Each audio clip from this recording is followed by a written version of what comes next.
Bonjour à tous. Après un panel particulièrement intéressant, nous allons maintenant en ouvrir un deuxième pour parler d'un sujet qui est extrêmement pertinent.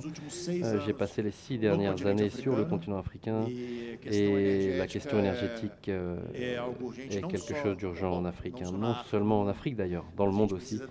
En tout cas, c'est quelque chose dont il faut qu'on débatte de façon large, claire et pragmatique.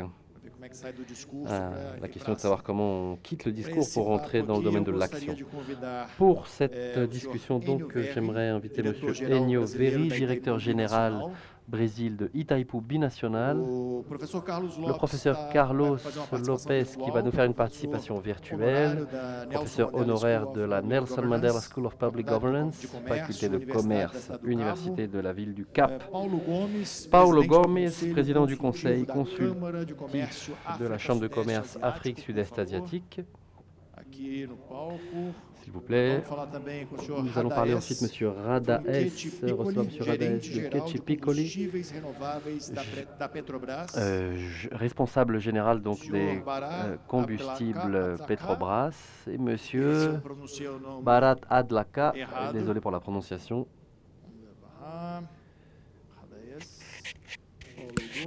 Radaes, Paulo Gomes, Carlos Lopez. Je crois que j'ai oublié personne, et Enio Verri. Tout le monde est là, s'il vous plaît. Installez-vous. Voilà un panel de points, hein. Quand j'ai été invité, j'ai vu les professionnels qui étaient ici. Je me suis dit, je suis pas à la hauteur pour un événement comme celui-là. Mais bon, on y va, puisque je suis certain que nous avons beaucoup à dire. Cette question donc de la transition énergétique, comme je l'ai dit, c'est un sujet qui est extrêmement important. Pendant les 6 dernières années pendant lesquelles j'ai couvert le continent africain, ça a été un sujet particulièrement important, récurrent. Et de la même façon que l'on parle de transition énergétique, juste une petite observation, je crois. Est-ce que vous avez la traduction? Est-ce que vous parlez portugais, monsieur? Non. Non, donc pas encore portugais, d'accord. Est-ce que vous m'entendez en portugais? Non, d'accord. Et donc je pensais que vous aviez accès à la traduction simultanée. Peut-être qu'on peut vous distribuer un écouteur de traduction simultanée. On continue ici. Comme j'avais dit, quand on parle de transition énergétique, il ne faut pas oublier qu'on parle aussi dans le continent africain où des centaines de millions de personnes n'ont pas accès au minimum d'énergie. Mais c'est quelque chose que, comme j'ai dit, on change le pneu avec le véhicule en mouvement. Et le Brésil a été indiqué comme le 12e pays au monde le plus préparé à la transition énergétique, selon la liste du Forum économique mondial diffusée récemment. Donc, on a, pendant ces 120 pays analysés, les 15 derniers sont africains: Nigeria, Sénégal, Zimbabwe, Botswana, Mozambique et la République du Congo. On ne va pas faire la leçon au continent africain, mais l'idée, c'est qu'on ait des échanges. Les deux parties de côté de l'Atlantique peuvent apprendre dans ces événements comme celui-ci. Et je voudrais commencer par M. Enio Verri, parce qu'on est ici, et le Brésil a cette position dans le débat de la transition énergétique. On est bien positionné, on a même une référence mondiale. Mais quel est le principal obstacle aujourd'hui quand on en parle? Bonjour à tous, à toutes. Je voudrais saluer les collègues qui composent cette table. Et permettez-moi d'abord de parler sur l'usine d'Itaipu. C'est la deuxième usine au monde en termes de production d'énergie accumulée. Elle est même la plus grande. De 84, quand elle a commencé à produire jusqu'à aujourd'hui, elle a augmenté et représente aujourd'hui 10% de l'énergie consommée au Brésil et 75% de l'énergie consommée au Paraguay. Sa caractéristique spéciale, c'est que c'est une entreprise binationale. 50% appartient au gouvernement brésilien et 50% au gouvernement du Paraguay. Nous avons une direction absolument collégiée. Je suis le directeur général brésilien, il y a un directeur général au Paraguay. Et nous avons nos fonctions. C'est une expérience très riche parce qu'elle permet que l'intégration est possible. Un pays aussi grand que le Brésil associé à un pays beaucoup plus petit comme le Paraguay, on a un rapport excellent pendant tout dans la construction de l'entreprise. Donc, on peut échanger des expériences, et c'est bien le mot, échanger. C'est qu'on a beaucoup en commun dans ce qui concerne les caractéristiques géographiques, culturelles, et donc on peut apprendre beaucoup avec ces échanges.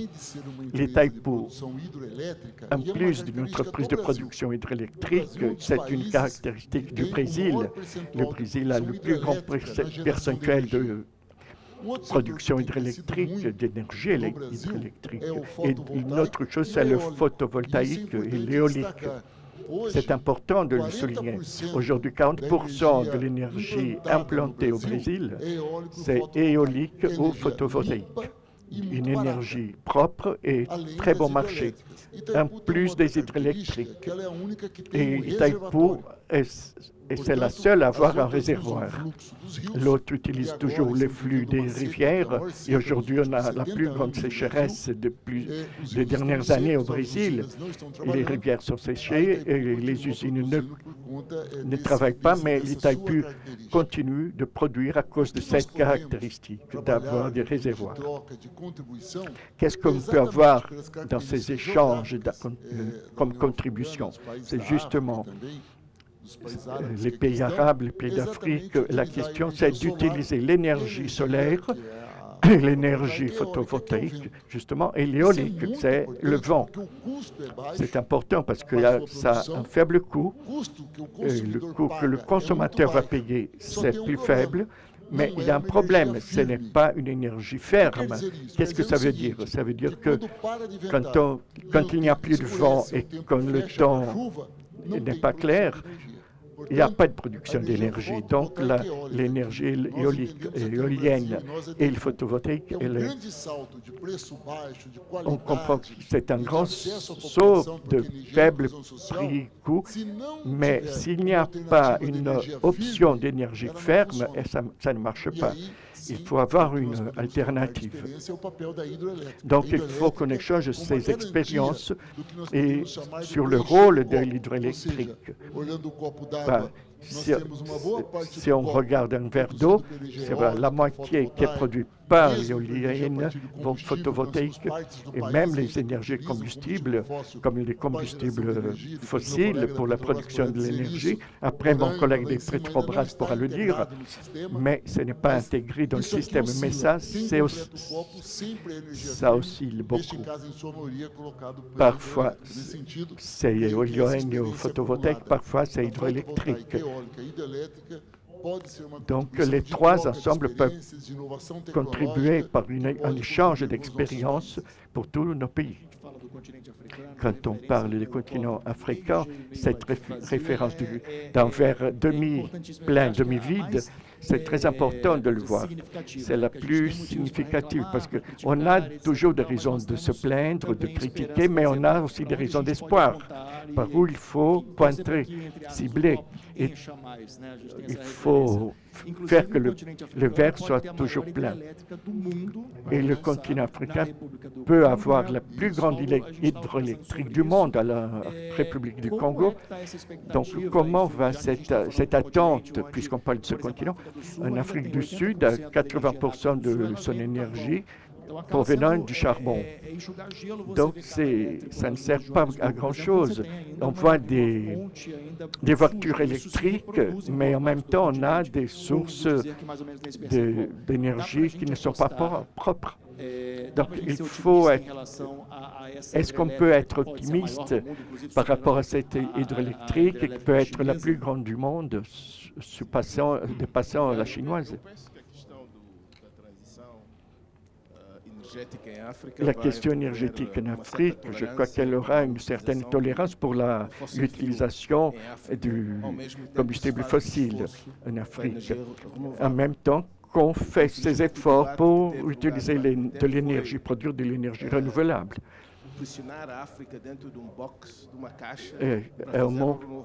En temps, on a forcé l'Afrique à faire du renouvelable seulement. Non, il faut avoir cette alternance. Il faut avoir les deux. Il faut avoir le charbon, les fossiles. Justement, pour passer à l'énergie renouvelable, il faut beaucoup de choses. Avoir une base minimum pour notre industrialisation, parce que ce n'est pas facile d'industrialiser avec les énergies renouvelables. Mais il y a beaucoup d'efforts qui sont faits. Dans des pays comme le Maroc, en ce moment, il y a beaucoup d'investissements sur l'énergie solaire. Et pour parler encore de l'Inga, l'Inga a cette capacité de 40-50 gigawatts. Ce serait la plus grande du monde au Congo, mais la facture serait extrêmement élevée,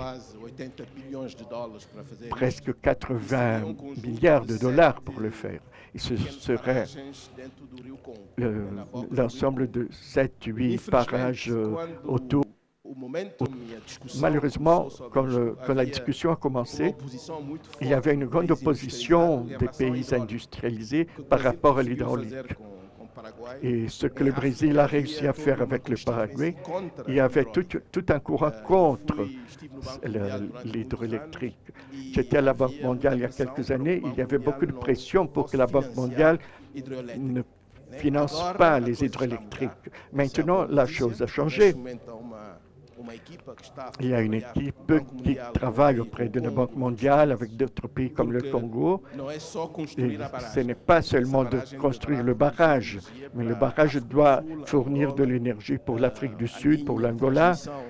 La ligne de transmission sera presque 2500 km en partant du Congo, en allant jusqu'en Afrique du Sud. Ce projet aussi, c'est un projet d'ego, parce que ce qui a fait entre le Paraguay et le Brésil, ce sont deux pays qui ont laissé leur ego de côté pour faire quelque chose ensemble. Il faut parler à nos frères du Congo-Kinshasa, parce que le site du barrage appartient au Congo. Et s'ils ne veulent pas le faire, on peut avoir toute la diplomatie qu'on veut, mais ça n'avance pas. Donc il faut avoir une approche stratégique avec le Congo-Kinshasa. Et encore une fois, la bonne nouvelle, c'est que les institutions internationales, comme la Banque mondiale, reconnaissent qu'il faut avoir ce barrage, il faut le faire. L'énergie de l'Inga peut fournir de l'énergie pour toute l'Afrique presque. Et là, je vois le rôle du Brésil aussi dans ce processus. Ça ne peut pas être une structure seulement entre le Congo et les institutions multilatérales. Il faut faire venir les pays du Sud, comme le Brésil, des pays qui seront neutres dans ce processus pour nous fournir l'expérience des Itaipu. Et il faut aussi qu'il n'y ait pas ces orientations géopolitiques. Je trouve que la Chine aura un rôle très important en ce moment pour qu'on arrive à avoir ces équipements. On pourrait les acheter d'une manière moins chère. Ce serait plutôt la Chine, un peu plus le Brésil. Et c'est un pas pour une coopération internationale pour faire ce barrage. Parce que pour fournir de l'énergie renouvelable au Congo peut permettre de réduire les déboisements, parce que le déboisement de l'Afrique centrale, avec l'augmentation de la population en ce moment du Congo, et la population doit doubler en peu de temps. Donc, s'il n'y a pas de l'énergie renouvelable, la population sera obligée de couper des arbres, ça va affecter toute l'humanité. Donc, je demande un positionnement d'un effort avec un acteur neutre comme le Brésil pour la construction de ce barrage qui peut avoir un impact très important, non seulement pour le Congo. Est-ce que le G20, ça peut être une bonne opportunité? Je reviens, professeur Carlos Lopes. Vous m'écoutez? Oui. D'abord, où est-ce que vous êtes dans ce monde? Je pensais que j'allais vous connaître en personne, mais non. Quand je suis à Cape Town, je ne vous vois pas. Un jour, on va se rencontrer, finalement. Mais c'est un plaisir de vous parler. Sûr qu'il y aurait ce panel, j'ai pensé à votre livre, Le changement structurel en Afrique. Vous parlez beaucoup de ces perceptions un peu déturpées et de nouvelles perspectives du continent, justement. Est-ce qu'on peut, après ce que Paulo a dit, on pourrait parler d'un modèle de développement durable dans un continent complexe et dynamique comme le continent africain? Sûrement. Je trouve que les personnes savent que l'Afrique a été pendant longtemps victime dans la comparaison des avantages comparatifs, faisait que l'Afrique on pensait toujours aux ressources minérales, mais ça programmait 80% des exportations africaines.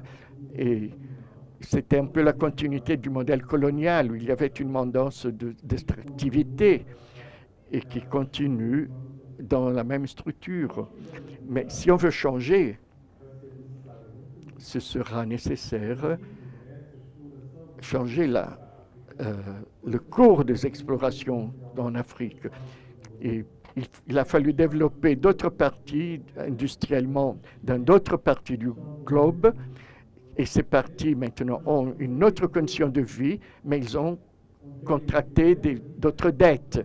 D'abord, une dette par rapport à la planète, avec des conséquences climatiques qui n'ont pas été créées par les Africains. Et la deuxième dette, c'est que ça a provoqué des niveaux d'inégalité très élevés. On ne pourra pas corriger une dette sans corriger l'autre. On ne pourra pas résoudre le problème climatique sans résoudre le problème de l'inégalité. Ce qu'il faut faire, c'est que ceux qui ont peu d'accès au marché des capitaux, ce sont les économies les moins financées du monde, qui ont 1% du financement global pour 1,3 milliard de personnes, presque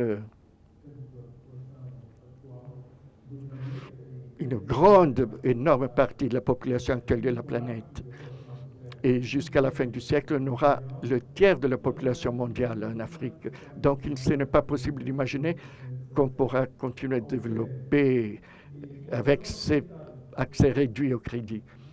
Et pour essayer de comprendre ce problème de liquidité, il faut comprendre qu'il y a beaucoup de promesses de fait, de réparation en matière climatique qui avancent, des matières de financement du traitement climatique, mais la traduction dans la pratique, c'est que très peu d'argent arrive en Afrique. Et tout ce qui est annoncé finit par n'être que des compensations très marginales par rapport au déficit. Si on a un continent qui a 600 millions de personnes sans accès à l'électricité, on ne pourra pas résoudre ce problème en faisant seulement la mitigation de ce que les énergies renouvelables permettent. Il faudra mélanger pour les mitiger. Et aussi pour la réparation de notre problème d'excès, problème de la sécurité énergétique. Et il faut penser à tous les biens possibles, même aux énergies venues des fossiles. Mais les Africains disent facilement quelle est la réponse à tous ceux qui leur fassent des pressions, qui exercent des pressions. La réponse, c'est insérer de l'argent là où il faut. Si on a de l'argent pour les énergies renouvelables, le potentiel de l'Afrique sera le plus grand du monde. Mais ce qu'on a pour les combustibles fossiles, si l'argent arrive seulement pour les fossiles, c'est ça que les Africains vont utiliser. Il faut décider exactement quelles sont les priorités au-delà de notre volonté d'être le plus propre possible. Vinicius a cité l'Afrique du Sud. L'Afrique du Sud, c'est un pays avec une matrice énergétique qui n'est pas du tout propre, dû au charbon, mais on peut le résoudre rapidement avec l'accès au capital, un capital qui permette d'investir sur la transition vers les énergies renouvelables. Mais le grand programme qui a été posé par le gouvernement avec les partenaires internationaux, c'est seulement de 8,6 milliards de dollars. En promesse encore, ce n'est pas encore fourni. Et c'est ridicule parce que ce programme anticipait pour chaque ville un fonds beaucoup plus grand, 63 millions de dollars. S'ils étaient financés, ce serait déjà le plus grand programme de l'Afrique. Mais ça, c'est ridicule parce que 63 millions de dollars, c'est ce que les États-Unis vont utiliser pour les réparations aux deux phénomènes de changement climatique extrême. Ils ont eu les ouragans, Elena et Milton maintenant. Donc on a ici une asymétrie qui n'est pas reconnue et qui met l'Afrique dans une situation comme si elle ne voulait pas faire les choses ou elle ne voulait ou ne sait pas faire les choses. Mais ce n'est pas ça. C'est lié surtout à l'absence de capitaux. Des pays comme l'Éthiopie, l'un des plus pauvres au monde, qui vient de terminer un étang, le plus grand de l'Afrique,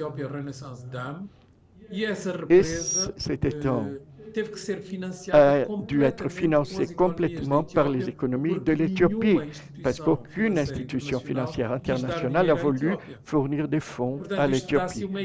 Cela donne une idée de notre problème, qui n'est pas faire une Itaipu, mais c'est de pouvoir avoir accès au capital qui nous permette de faire une Itaipu là-bas. Comme vous n'êtes pas ici, à n'importe quel moment, si vous voulez faire une intervention, vous m'appelez et vous pouvez faire votre commentaire. Et maintenant, je vais appeler Radaes, qui est le gérant général des combustibles renouvelables de Petrobras. On a vu ce logo, comme le Brésil et le continent africain sont facilement connectés. Si c'était un puzzle, ce serait facile d'accoupler la côte brésilienne à la côte africaine. Donc, comment se fait aujourd'hui, comment est la présence de Petrobras aujourd'hui en Afrique? Puisqu'on parle de partenariat, comment ce n'est pas le fait d'enseigner ou d'apprendre, mais de faire ce partenariat. Et comment la Petrobras peut participer à cet investissement structurel concernant la transition énergétique. Bon, d'abord, bonjour à tous. Merci de cette invitation. C'est un honneur d'être ici. C'est un honneur d'être ici avec mes collègues. Et au départ, avant de commencer ici, on avait commenté à propos de la forme du continent africain et du Brésil, mais aussi les similitudes entre nos côtes. Pour nous, à Petrobras, ça a un sens. Ça exige toute une série de connaissances de la Terre, des couches géologiques qui s'est formée pendant des millénaires. Et c'est pas pour rien qu'on a eu dans notre processus de formation et aussi de notre arrivée en Afrique, ça a beaucoup aidé ces connaissances. Et le professeur Agnew a beaucoup et bien parlé de l'Itaipu. C'est colossal, c'est une entreprise binationale et qui a mis le Brésil à l'avant-garde de cette expérience. énergétique. Aujourd'hui, on arrive à n'importe quel forum, non seulement ici, mais si on va en Europe, aux États-Unis, en Asie, on arrive à montrer notre orgueil, notre fierté, d'avoir ce pourcentuel d'énergie renouvelable avec lequel le Brésil offre à sa population, que le Brésil offre à la population. Justement parce qu'on a dépassé la question des égaux paraguayen et brésilien, et on a réussi à construire cette matrice. On a parlé aussi de l'Embrapa aujourd'hui. C'est une autre fierté de notre pays. Et on vient de signer un accord avec Embrapa dans le sens de produire des biocombustibles. Et la Petrobras, par des questions internes, a fait un mouvement de rétraction récemment. Et ce n'est pas seulement sorti de l'Afrique, mais elle a sorti de plusieurs positions internationales. Maintenant, on a réorganisé notre maison et on revient. Le cas de l'Afrique, c'était l'un des plus heureux pour l'internationalisation. On a eu un Nigeria, c'est ce qui soutenait toutes nos opérations internationales en Afrique. Non seulement les questions techniques, mais aussi les similitudes culturelles des deux pays ont beaucoup facilité parce que les affaires sont faites par des gens qui ont un historique, des intérêts, des stratégies communes. Ça, c'est très important. Une réflexion que j'aime faire, quand on parle beaucoup d'Afrique, du Brésil, on pense beaucoup en tant que nation, de société, qui vont fournir des choses au monde. Mais il faut faire une inversion aussi. On a parlé des millions d'années et je pense à long terme, mais moins que des millions d'années. Pensons qu'il y a 75 ans et pensons 75 ans dans le futur.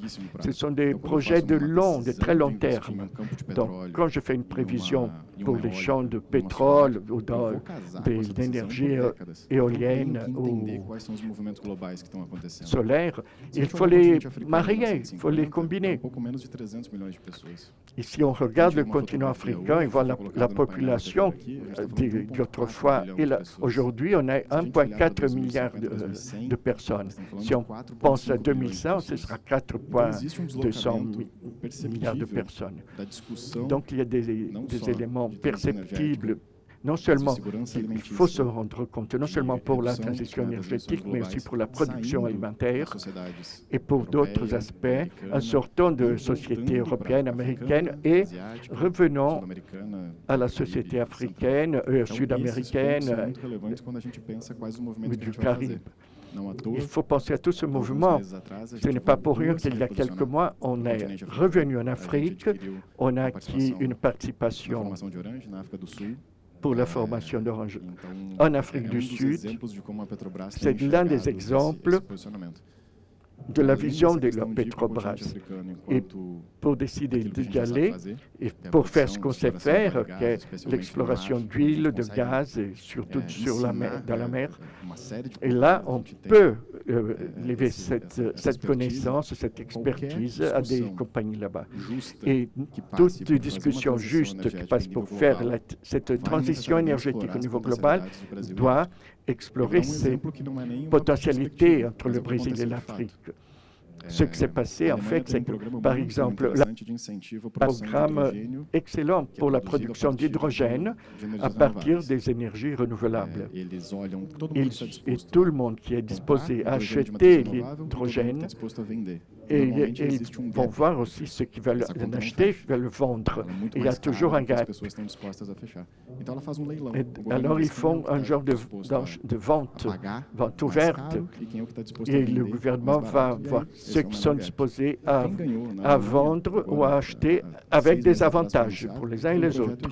C'est un projet égyptien qui a vaincu, donc, ils ont disputé d'égal à égal avec toutes les nations du monde par des compétences techniques et des questions très propres, locales. Les Égyptiens ont eu cet avantage. Et ces genres d'initiatives doivent être multipliées pour la coopération technologique, pour des institutions qui peuvent faire résoudre ces comptes. Merci. Barla Atakla. Est-ce que j'ai bien prononcé?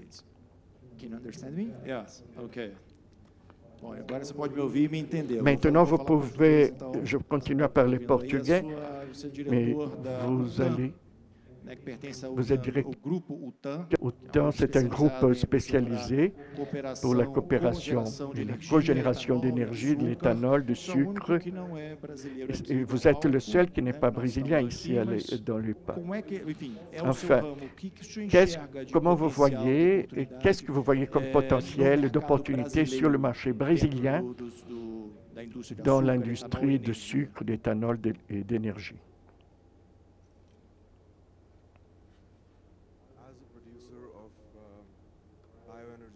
Projects worldwide, I am hoping to take Brazilian technologies to Africa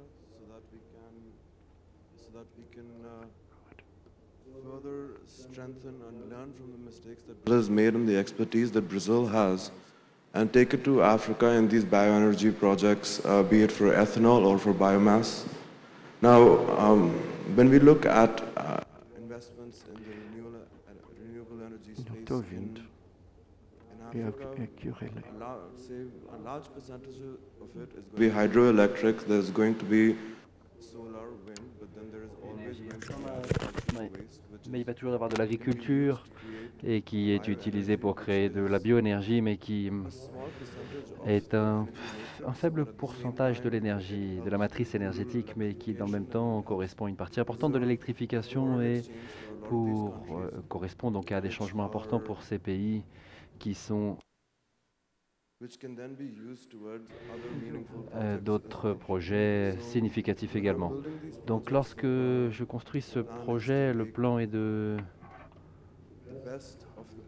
profiter des meilleurs équipements brésiliens et les amener donc en Afrique, de telle sorte qu'avec donc des coopérations donc avec l'Inde, avec l'Europe, pour assurer véritablement que ces projets puissent être mis en œuvre. Par exemple, on parle de 200 hectares de terre au Nigeria actuellement qui sont... et le Brésil est en train de fournir des financements de 1,2 milliard de dollars pour développer des projets sur ces territoires.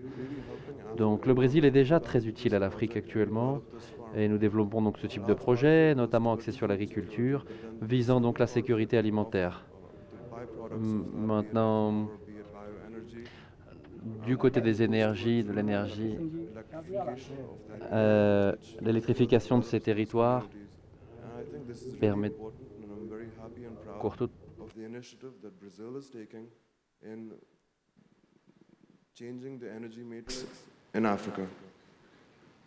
Thank you very much. Eu vou voltar, nós temos, acredito que tempo para mais uma pergunta para cada um. Enio, o senhor fez até parte do grupo de Vous avez fait partie du groupe de travail donc, qui discute de ce sujet au G20. Nous allons avoir en novembre. Nous avons ici également le siège de l'Organisation des Nations Unies, des sujets très intéressants liés à ce débat qui sont abordés actuellement. Et nous avons mentionné la question de la coopération également. On a l'usine hydroélectrique au Congo, on a le barrage qui implique l'Éthiopie, l'Égypte. Comment est-ce qu'Itaipu binational peut participer à ce processus, à ce dialogue? C'est avec de l'argent, avec de la technologie. Bref, comment faire pour connecter ces deux aspects? Comme ça a déjà été dit, l'expérience du Brésil, c'est mon collègue Paulo qui l'a dit d'ailleurs, c'est une expérience inédite. Normalement, l'eau, c'est plutôt un motif de guerre. D'ailleurs, la Banque mondiale a invité des techniciens d'Itaipu pour donner des conférences dans de nombreux pays du monde où il y a une question de conflit, disons, et donc pour montrer qu'il est possible d'apporter des solutions au conflit à partir de l'eau. Et que ce n'est pas parce qu'il y a de l'eau qu'il y a des conflits, vous voyez? Donc ça nous a permis de contribuer de façon significative. Un autre fait important, c'est que nous ne pouvons pas financer des actions qui sont subventionnées par le gouvernement. On peut faire en revanche des partenariats pour introduire des technologies. Et en ce sens, nous, on peut le faire, on tient à disposition pour ça. Et si vous me le permettez, je voudrais vous parler d'une région proche d'Itaipu qui passait par de sérieuses difficultés puisqu'il y avait c'était une région donc, de production de porc et les carcasses de porc étaient rejetées dans les rivières.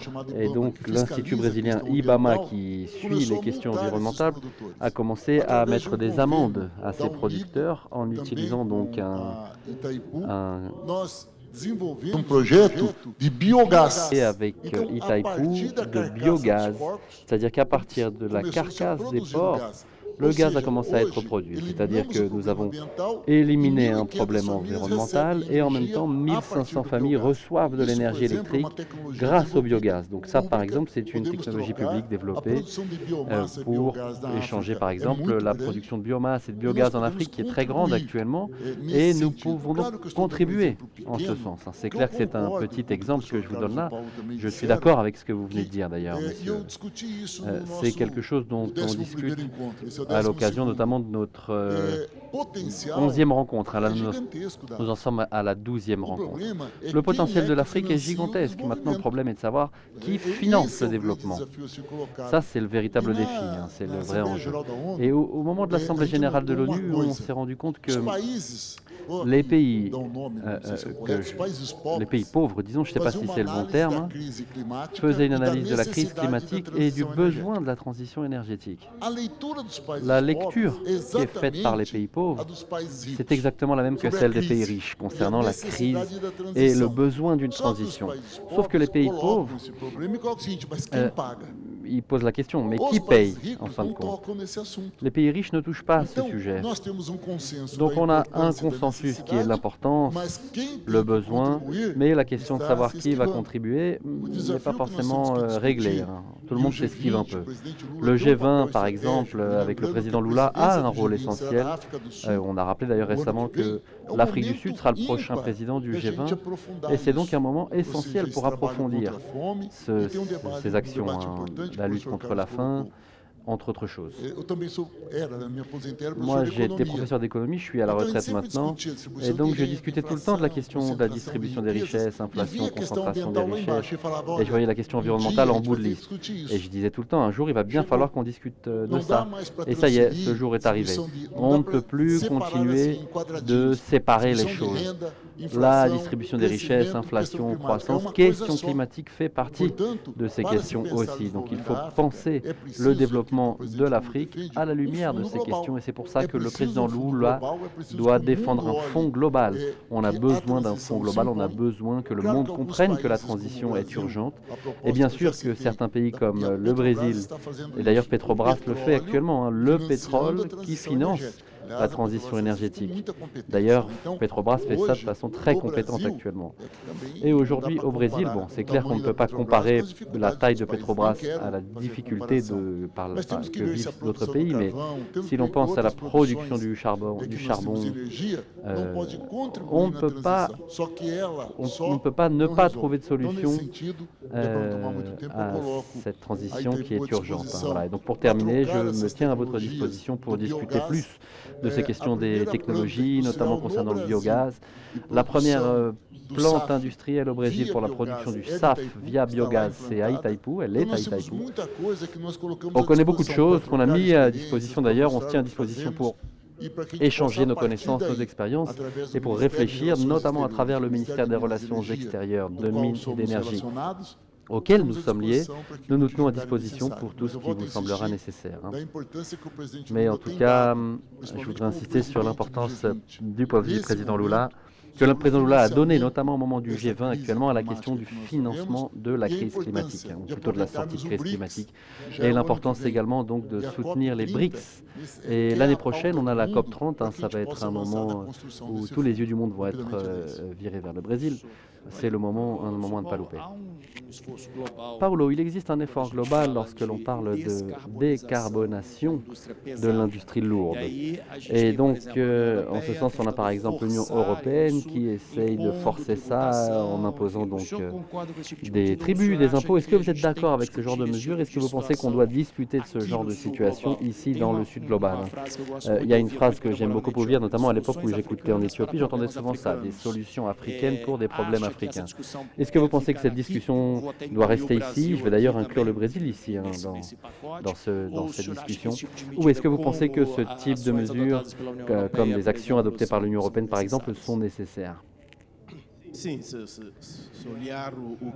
Oui, il suffit de s'intéresser au cas, par exemple, des impôts additionnels qui ont été ajoutés par l'Europe concernant certains polluants. On peut penser au cas du cacao, par exemple.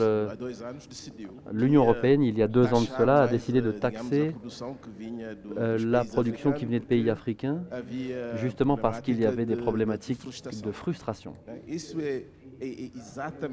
Donc ça, c'est exactement des choses que l'on peut admettre. Maintenant, plus récemment, on a parlé de repousser le moment de la prise de décision, mais ça, c'est un comportement unilatéral qui d'ailleurs est arrogant d'une certaine manière dans ce contexte mondial. Les pays africains ont fait d'énormes efforts pour réformer la chaîne de valeur du cacao. Nous avons été accusés d'utiliser des enfants dans la production. Certains aspects culturels de nos pays ont été ignorés d'ailleurs concernant les petits producteurs. Par exemple, des petits producteurs de cacao ou des plantations moyennes de cacao représentent 2 à 3 hectares en Afrique. Donc ce sont des petits agriculteurs familiaux.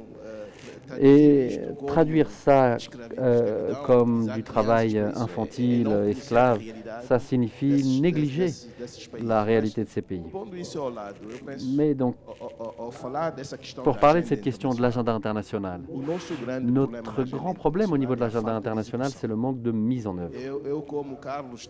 Moi, comme Carlos, j'ai travaillé dans le système international pendant de nombreuses années et toutes les stratégies ont été identifiées dans une grande mesure. Le problème, c'est la mise en œuvre. Et c'est là que je dis que c'est là que je défends vraiment une lecture pragmatique du Brésil qui pourrait être utile. Je crois en l'internationalisation des entreprises brésiliennes pour créer des entreprises conjointes avec des Africains pour réduire en fin de compte le risque opérationnel de certains projets. Je vais donner l'exemple de l'Éthiopie, par exemple, qui est parvenue à changer complètement le risque dans la gestion des compagnies aériennes. Il y a 15 ans de ça, j'étais associé à Ethiopian Airlines afin de créer une compagnie aérienne en Afrique occidentale. Les gens étaient très sceptiques à l'origine et en fin de compte, ce qui s'est passé, c'est que Ethiopian Airlines est venu est rentré avec 35% donc des parts de l'entreprise. Nous sommes allés chercher d'autres actionnaires, des banques et puis des entrepreneurs individuels africains. Et maintenant, cette entreprise, c'est l'entreprise aérienne la plus rentable après Ethiopian Airlines. L'année dernière, les revenus nets de cette entreprise en Afrique occidentale a été de 35 à 40 millions de dollars. Donc je pense que nous devons passer par une nouvelle phase maintenant, consistant à proposer une vision de l'internationalisation d'entreprises brésiliennes pour créer des entreprises conjointes et développer certains secteurs. Puisque actuellement, le risque qu'on a, c'est le risque de la mise en œuvre. Pour rappeler ce que vient de mentionner Carlos, le risque du capital, c'est-à-dire que les gens pensent que l'Afrique ne propose pas autant d'opportunités que l'Europe ou même l'Amérique au sujet de la formation du capital. Nous n'avons conquis aucun pays, nous n'avons pas eu recours à l'esclavage pour mobiliser du capital. C'est le capital dont nous disposons qui est le capital qu'on doit aller rechercher dans un système international qui est très inégalitaire. Donc je pense qu'on doit utiliser cette présence du Brésil dans le G20 pour s'attaquer à ces problématiques du financement du capital. Comme Carlos le dit, je ne sais pas si le monde va entendre ça, les pays occidentaux. Si vous voyez un pays comme la France, par exemple, qui est très préoccupé par le paiement de la dette. On parle de 80 milliards de dollars de dette. Eh bien, dans cet environnement, les pays ne s'intéressent pas véritablement à ce débat international. Donc c'est pour ça que je dis que je suis un peu sceptique concernant les pays les plus riches et la possibilité pour eux d'adopter une attitude proactive concernant la mobilisation des ressources. Ne soyons pas naïfs à ce sujet-là, mais on peut, dans l'arc sud de la planète, commencer à penser ensemble à la formation de compagnies conjointes, d'entreprises conjointes, et l'exemple d'Itaipu, notamment dans le domaine aérien, comme avec l'Éthiopie. Moi, je crois en la production alimentaire, par exemple. Ce sont là des étapes initiales jusqu'à ce que le système international nous écoute, puisque le système international va nous écouter. Concernant, d'abord, en lien avec notre démographie, les États-Unis sont inquiets, par exemple, des Africains qui vont en Amérique latine pour ensuite monter au Mexique et, entre guillemets, envahir et donc manger des chiens et des chats, comme on le dit dans certaines villes américaines. Notre urbanisation va être énorme en Afrique et c'est une opportunité pour le monde, mais c'est également un défi pour le monde. Je pense donc que je crois en ces trois plateformes. Les plateformes du G20, la plateforme de la COP, qui joue un rôle énorme dans le changement de narrative. Au sujet du changement climatique, consisterait donc à passer plus de temps sur la mise en œuvre d'une année à l'autre. J'ai été présent à ce forum l'année dernière et je pense que ce qu'on peut faire actuellement, c'est essayer d'établir un baromètre de ce qui s'est écoulé entre une année et l'autre. Et ce, au niveau de la politique publique, de la coopération du Brésil. Le ministre, d'ailleurs, a parlé un petit peu de ce qui se passe avec l'Embrapa, mais aussi qui n'a également pas avancé ensuite. Donc, on doit essayer de rentrer dans des choses plus opérationnelles, plus d'exécution, mais principalement, je crois qu'on doit créer des compagnies conjointes comme Itaipu Binational dans des domaines spécifiques, sectoriels, disons, et on va voir ensuite comment ça peut créer un effet boule de neige dans l'industrie et également dans certains secteurs. Et je pense que d'ailleurs la communauté internationale peut comprendre que c'est essentiel pour la transformation du monde. Professeur Carlos Lopez, nous n'avons pas beaucoup de temps, mais je ne peux pas ne pas vous demander ce que vous pensez être les principales façons pour le Brésil de participer au développement énergétique du continent africain. Nous avons eu cet exemple de Petrobras, BTG Pactual également. Avant la pandémie, il y avait un fonds spécifique créé pour l'Afrique avec $1 milliard. Et ensuite, ce retrait, disons, les investissements brésiliens étaient en franche expansion et maintenant nous avons une période de rétraction de ces investissements. C'est peut-être une tendance qui peut être inversée. Je pense que ce sera le cas d'ailleurs, comme ça a été dit dans le cas de Petrobras. Mais les Africains ont eu l'impression au long de ces 2 dernières décennies que la présence du Brésil dans la transformation du continent, c'est une présence d'opportunités d'affaires. Pensons au cas par exemple de la construction civile, des entreprises de construction, et pas de construction forcément des conditions d'une certaine présence dans l'Afrique. Et ils finissent par être un peu victimes des convulsions du monde. Lorsqu'il y a des problèmes économiques, par exemple, comme la crise financière 2008-2009 ou le Covid, ou certaines choses qui se sont produites, comme par exemple récemment provoquées par la volatilité des méthodes et l'inflation des monnaies et l'inflation internationale, disons qu'il y a un mouvement dans le sens négatif. Donc, ce comportement en yo-yo doit être dépassé afin qu'on puisse, nous, avoir une base, disons, un peu plus résiliente de la coopération entre le Brésil et l'Afrique. Parce que c'est une coopération qui a tout pour fonctionner, en fait. Et ce n'est pas un hasard si le commerce de l'Inde avec l'Afrique, il y a 20 ans de cela, depuis 20 ans, est égal au Brésil. C'est le deuxième, donc le plus important, partenaire le plus important du continent, 100 milliards. Bon, je ne parle même pas de la Chine, qui a 210 milliards de dollars. Mais donc, même du point de vue de l'intérêt commercial, le Brésil, en vertu de cet engagement et ce manque de résilience, manquent des opportunités. Et c'est pour ça qu'on a des pays qui viennent et qui s'installent avec de la capacité d'infrastructure, avec des entreprises, avec... il y a plus de 30 000 entreprises chinoises qui travaillent sur le continent africain, par exemple. Et on peut compter sur les doigts d'une main la quantité d'entreprises brésiliennes présentes. De telle façon que... il est important, nécessaire maintenant de prendre les mesures nécessaires pour que les entreprises brésiliennes voient l'Afrique non pas seulement comme une opportunité commerciale de court terme, mais bel et bien comme une opportunité d'investissement et qui donc peuvent fournir du capital, de l'equity pour s'installer et à travers ces connaissances, à travers leurs connaissances, profiter des opportunités du continent. Je donnerai un exemple seulement, puisque c'est un cas qui me touche directement, dans lequel je suis associé directement. C'est par exemple la production de viande pour l'exportation pour les marchés du Moyen-Orient, qui sont extrêmement importants pour l'industrie brésilienne de production de viande et qui fait l'objet d'intérêt maintenant de la part d'investisseurs indiens qui vont commencer à s'installer en Afrique pour pouvoir faire de l'exportation à partir de l'Afrique, puisqu'il y a des pays africains dans lesquels il existe d'énormes capacités de transformation de la viande, disons, et où ça n'a aucun sens de ne continuer que de travailler avec de la viande qui vient de frigorifiques brésiliens, d'ailleurs, ne serait-ce qu'en raison du coût climatique qui est impliqué, puisqu'une bonne partie du bétail africain est située dans des zones arides, donc c'est-à-dire naturelles.